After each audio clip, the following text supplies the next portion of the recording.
Salute Black Goose TV family. What's good with it? Actually, I got the double salute going on. And whenever I got the double salute going on, then y'all already know that means I'm sending out nothing but a double dose of positivity and blessings towards you and your family. So I hope and I pray that your Wednesday is going absolutely great. Now, with that being said, you guys should already know that I broke some news yesterday about the Canelo 2-fight deal, or allegedly 3-fight deal or potential 3-fight deal that was offered to PBC.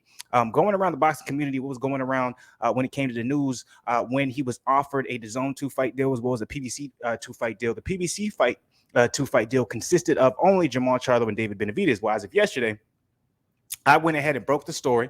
And y'all can go ahead and check that in my video. If you haven't checked it out, make sure you guys go and look at it if you want the nitty gritty and the details of it. But if you just want the quick rundown, I'm giving it to you now. That fight actually had an addendum, an ultimatum,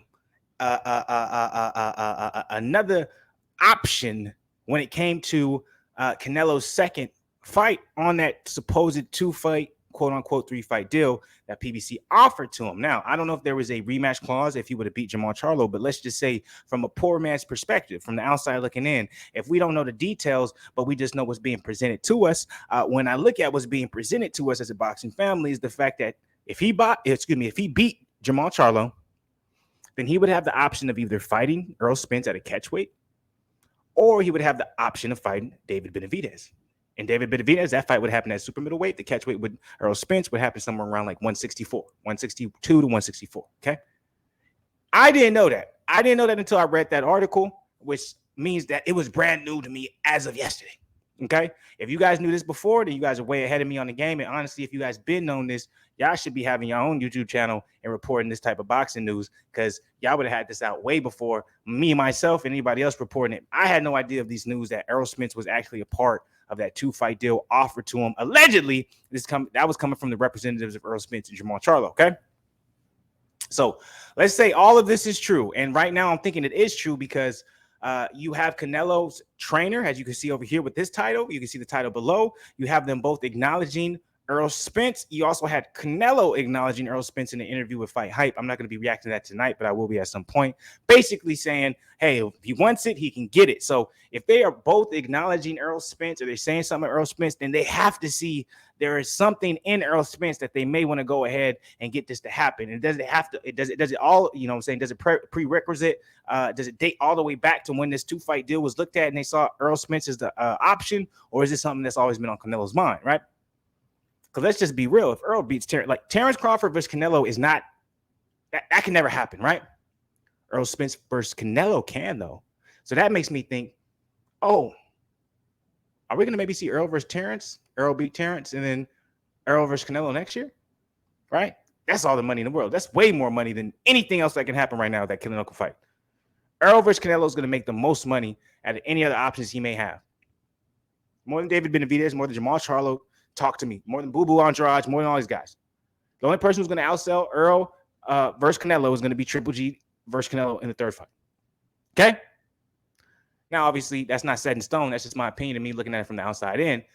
But all these talks, all these little things, all these little, tidbits and information being put out there for us to, kind of grasp on and speak about, it's making me think that I think we might see Canelo versus Errol Spence next year.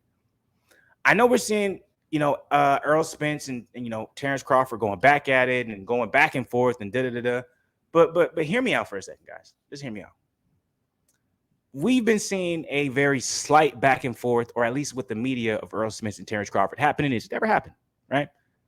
Now, all of a sudden, I'm supposed to believe this fight that's, 4 years in the making is just all of a sudden going to come out and happen out of the blue. And when it does happen, it's going to have the same momentum and the same stakes and the same excitement behind it that it would have had 3 years ago. No, I'm not going to, because I'm fluent. I'm BlakGooseTV. I'm not that naive. Hell no.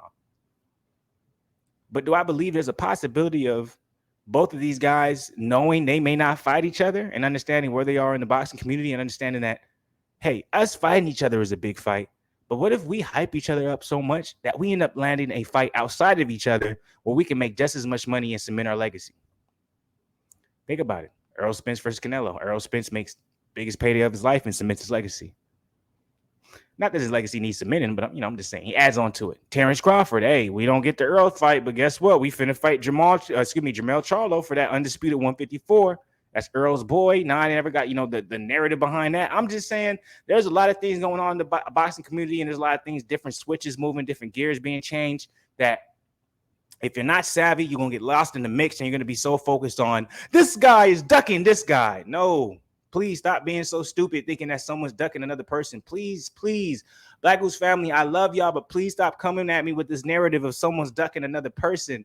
No one is ducking no one. It all comes down to money and business. If you work for a company, let me simplify it. If you work for a company, right, you started from the bottom of it and you busted your ass and now you at the top. Guess what? If a new nigga come in and let's say his first 2 weeks, he has killer sales or killer numbers, you're not going to bring yourself down to his level and be like, hey, yo, I'm going to put everything on the line. You can take my position if you beat me out with this 1 week. You're not going to do that because it's like, nigga, I put in 2 to 3 years, 4 years of work consistently. I don't give a fuck that you're doing good for 6 months straight. That ain't nothing compared to me.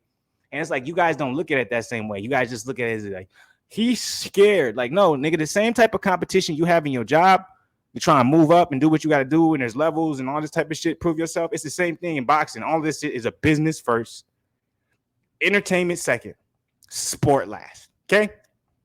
And if you guys can't understand that, then I'm probably talking to some young niggas who ain't been through no shit. You know what I'm saying? There ain't no way you should be over 25 years old and not understanding that boxing is a business the same way that your job is, nigga.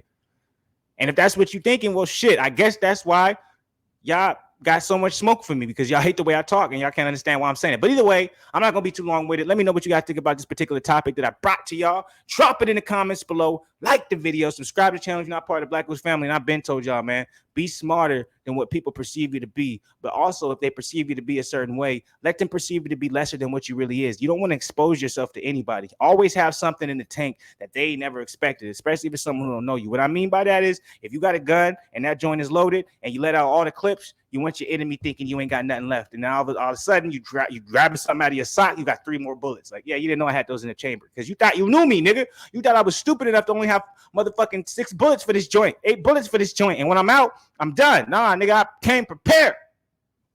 Anyways, love y'all. Appreciate y'all as always. Like, subscribe. I always got to give you them tidbits, man. I'm trying to give you them tidbits. Like, I'm trying to talk boxing, but I'm also trying to give you some tidbits in life and how you should maneuver. I'm not saying take my advice. I'm just saying be a man, stand on yours, and do what you got to do, and don't be manipulated by the bullshit. I'm out of here. Much love.